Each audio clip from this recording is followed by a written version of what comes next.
Hello and welcome to the She Reads Romance Books podcast, the ultimate show for romance book lovers looking for the best books worth reading. I'm your host, Leslie Murphy, and in each short episode, I share my favorite book list of recommendations so you know exactly what to add to your must-read list. Join me as I explore the romance genre and have fun collecting book boyfriends along the way, because life is better with a love story. Hey readers, I recently read a romance book and instantly fell in love with the hero. But then further into the book, I learned that he had scars on his back, and his sex appeal to me instantly skyrocketed. I'm not really sure what it is about scars and why I find them extremely sexy, but I've gathered up all of my favorite romance book characters with scars to share them with you on today's episode. Do you think scars are sexy? If you're with me, keep listening and I'll share my top 6 books that make scars sexy. Now, I should probably say that or warn about potential spoilers, maybe even just mentioning that a character or two and the fact that he or she has scars might give some spoilers to a book if you haven't read it yet. Just a heads up, I'm going to try and keep these book recommendations as spoiler-free as I can, but just wanted to put that caveat out there. The first book that I'm talking about is Fourth Wing by Rebecca Yarros. If you haven't heard of it yet, I'm surprised because it has been at the top of the bestseller list for quite a few weeks, and rightly so because it is a fantastic book. I can't believe she hasn't even written fantasy romance before this book because she really blew this one out of the water. I knew she was such a capable and talented writer, but the world building she created in this book and already setting the stage for what's going to be probably an incredible romance series, I'm just in awe. But it is a fantasy romance, kind of an enemies to lover romance, and it first follows Violet, who is a 20-year-old who pretty much realized that she was destined to become a scribe in her world. And when it was time, go to the scribe quadrant to learn all the ways to be the best scribe she could for her world. But her mother, who is the commander of their world, changes things up for Violet and says, nope, you're not going to the scribe quadrant. You are going to the writer's quadrant, which is a lot more dangerous. And basically you have to fight for survival, to compete in all of these contests, to then eventually hope to be selected and paired with a dragon.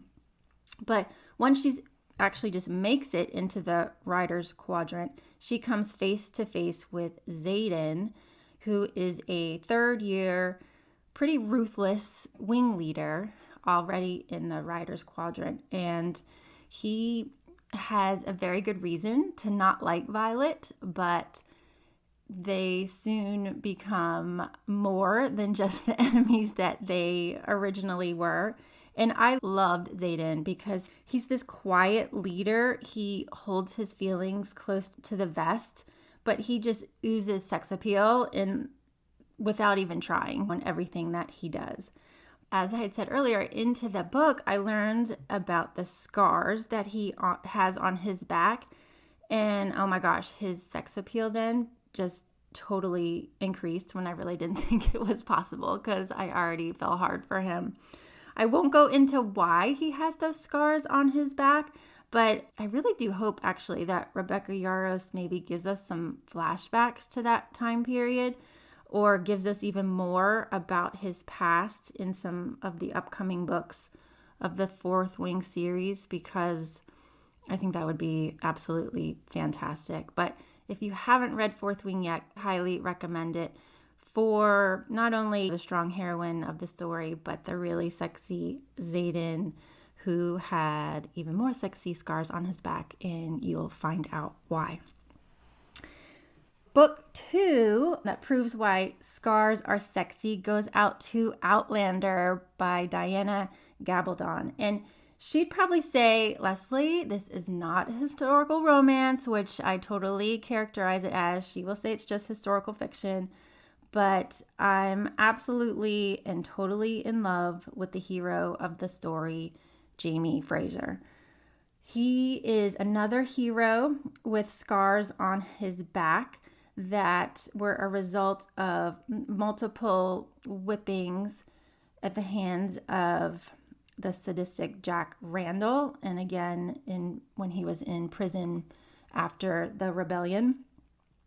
And I have to say, if you've watched the Outlander TV series, it's some pretty impressive makeup work that they use for Sam Heughan and his character Jamie Fraser. But Jamie's scars, they are like an outward reminder, I guess, to me, of his strength, his loyalty, and his love for his family and country. And I'm not going to lie, I'm pretty jealous that Claire gets to touch and soothe him and feel those scars herself. But Jamie's, to me, really is this hero, has strong emotional scars as well as those outward physical scars. And I found his ability to cope and manage his past traumas to be just another reason why I totally loved him. And the way that he helps Brianna through her feelings of a similar trauma was really just amazing, and probably one of my favorite parts of the books and the TV series. So I just love this man. He's super sexy on all fronts, scars included. For my third book that proves that scars are sexy, that goes to Making Faces by Amy Harmon. Now, I think this was my first book by Amy Harmon, and she absolutely blew me away with her writing and her storytelling. And I think every book that I've read since is just a masterpiece with such unique storylines and unique characters. I absolutely love her books. But back to Making Faces, this is a new adult romance about modern Beauty and the Beast take, I guess you'd say. And it features Ambrose, who is a young man who went off to war after 9/11, and he convinced 4 of his buddies to go with him. But unfortunately, he is the only one of them to return home. He returns home not only with the emotional scars of his experience and the guilt that's tacked along with that, but physical scars that no longer makes him the popular and most handsome man that he was in high school. But that doesn't really mean anything to Fern, who went to high school with him and who has loved him really for so long. And she's still there in their hometown. This book is really about her helping him to recover from those scars when he returns home from war. It's such a beautiful love story, but honestly, so much more to this book than just their love story. And it truly reaffirms that beauty is truly about what's on the inside than what's on the outside. So if you've not read Making Faces by Amy Harmon, I highly recommend it. One of my most favorite books.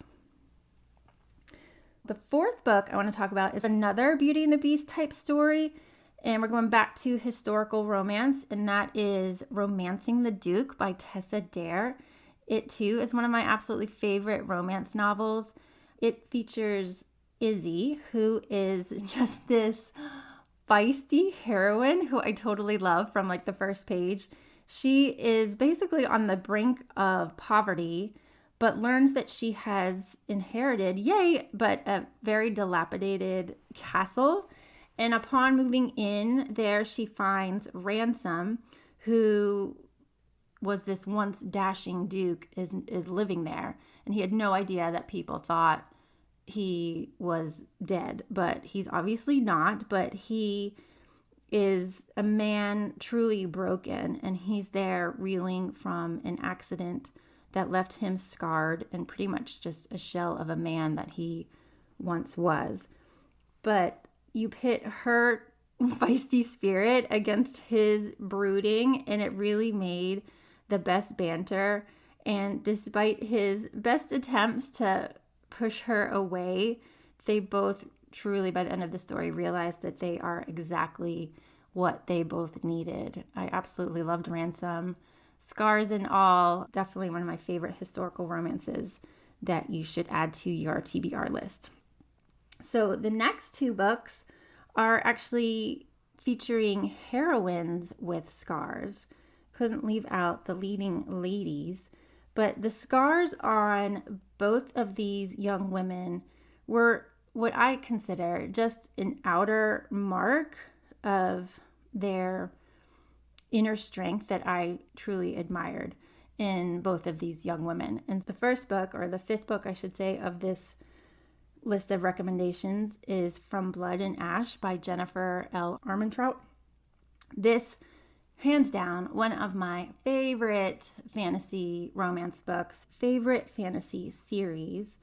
And it features Poppy, who grew up as the maiden. I mean, she was tucked away, not meant to be seen, not meant to be talked to.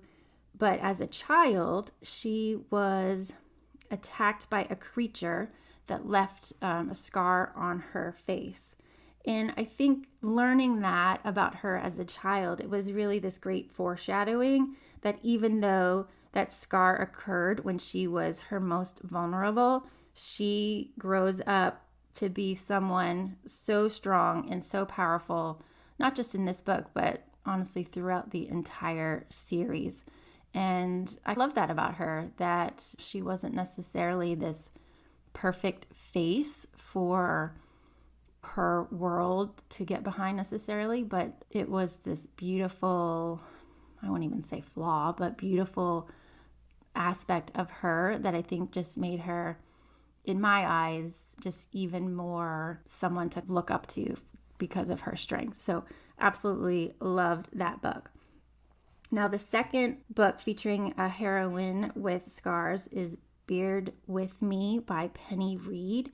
Now, Reed would probably have words with me because she would say, this is not a romance book, Leslie.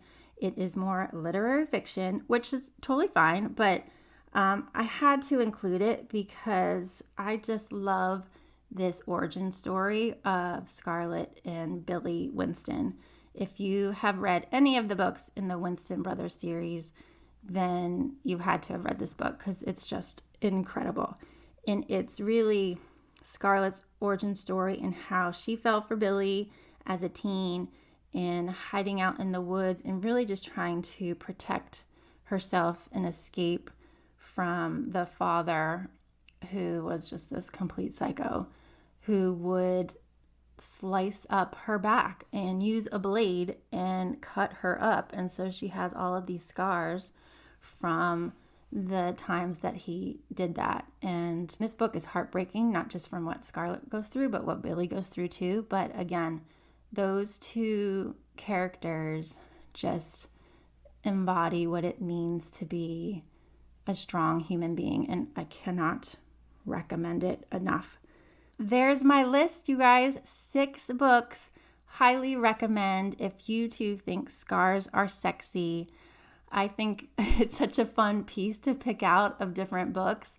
Just this unique feature of a hero or heroine that just makes you love them even more.